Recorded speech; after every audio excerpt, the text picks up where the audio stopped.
ये हमारा आज एक प्रेस वार्ता थी जिसमें कि हम इलेक्टोरल बॉन्ड के बारे में बता रहे हैं जो आज़ाद भारत में सबसे बड़ा घोटाला भारतीय जनता पार्टी ने किया है उसके तहत। अच्छा, मैं सर एक चैनल देख रहा था, उसमें अमित शाह कह रहे थे कि हमको तो केवल 30% चंदा मिला है, 70% तो आप ही लोगों को मिला है जो बची पार्टियां। देखिए वो सोच रहे थे कि एसबीआई शायद बच जाए अपने झूठी दलीलें देके, लेकिन जैसे चीफ जस्टिस ऑफ इंडिया ने उनको आदेश दिया कि एक समय सीमा दी कि आप इसी में पेश करिए, और सारा कुछ आज तो नेट पर है, आप खुद सर्च कर लीजिए। जो कंपनियां जिसका कोई वजूद नहीं है उन्होंने करोड़ों रुपए चंदा दिया है इलेक्टोरल बॉन्ड के द्वारा। फिर उसके बाद आप ईडी को कठपुतली बना रहे हैं, ईडी को भेजते हैं, डराते हैं, धमकाते हैं, उसके बाद शाम को चंदा लेते हैं। प्रेस रिलीज में मैं आपको मिला होगा, उसमें आप देखिए एक मेधा इंजीनियरिंग करके एक कंपनी है, उनसे अपने 140 करोड़ के आसपास आपसे चंदा लिया इलेक्टोरल बॉन्ड द्वारा। महीने डेढ़ महीने के बाद आपने उनको 14,000 करोड़ का ठेका दे दिया। ये भी हो रहा है। जो ये नहीं कर रहा है उसको क्या कर रहे हैं, आप ईडी भेज के डरा रहे हैं, धमका के उसको कर रहे हैं। तो ये चंद उद्योगपति जो व्यापारी हैं, अडानी हो गए, अंबानी हो गए, तमाम लिस्ट इनकी लंबी है जिनसे चंदा लेते हैं और जिनके लिए ये काम करते हैं, उन्हीं से पैसा ले रहे हैं, उनको काम दे रहे हैं। अच्छा, ये आप प्रदेश लेवल के नेता हैं, तो एक सवाल मैं आपसे करूंगा कि भाजपा वाले आप लोगों का मजाक उड़ाते हैं कि आपको प्रत्याशी नहीं ढूंढने मिल रहा है, इसलिए अभी तक आप लोग अपने प्रत्याशी नहीं फाइनल कर पाए जो सीटें आपको मिली है। नहीं, अगर प्रत्याशी नहीं मिल रहा है तो ये इतनी कसनी क्यों कर रहे हैं। जो हमारे पास जो हम लोगों ने क्राउड फंडिंग की थी, अपने कार्यकर्ताओं को जो पैसा लिया था वो तक उन्होंने सारे अकाउंट क्लोज कर दिए। अगर उनको डर नहीं है तो अकाउंट क्लोज क्यों कर रहे हैं। वो अकाउंट क्लोज करके ये चाह रहे हैं कि वो जितना मर्जी प्रचार प्रसार कर ले, कांग्रेस पार्टी चुनाव हर जगह से हल्का पड़ जाए। अब भाजपा की 543 सब घोषित हो चुके हैं क्या? नहीं, वो 543 सीटें वो मैंने पता लगी कहते हैं कि उन्हें दक्षिण भारत में प्रत्याशी नहीं मिल रहे हैं तब।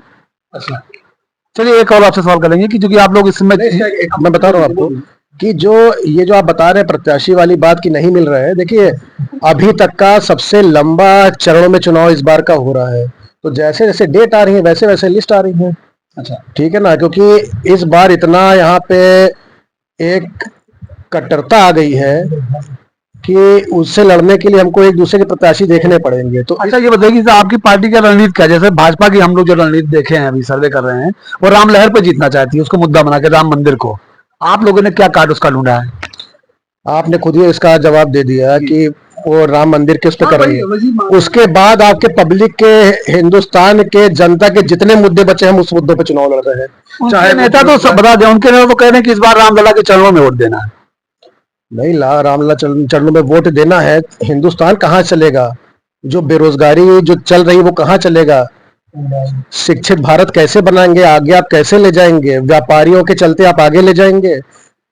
आप सर्वे खुद निकालिए, आप पत्रकार महोदय आप निकालिए और आप देखिए 2014 के बाद से पर कैपिटा इनकम देखिए। आप देखिए, आप हमसे बात करेंगे, मैं तर्क करूंगा पढ़े लिखों वाली, मैं तर्क करूंगा एक विकसित भारत बनाने की। हवा में बातें नहीं करनी कि 5 ट्रिलियन इकोनॉमी बना दी हमने।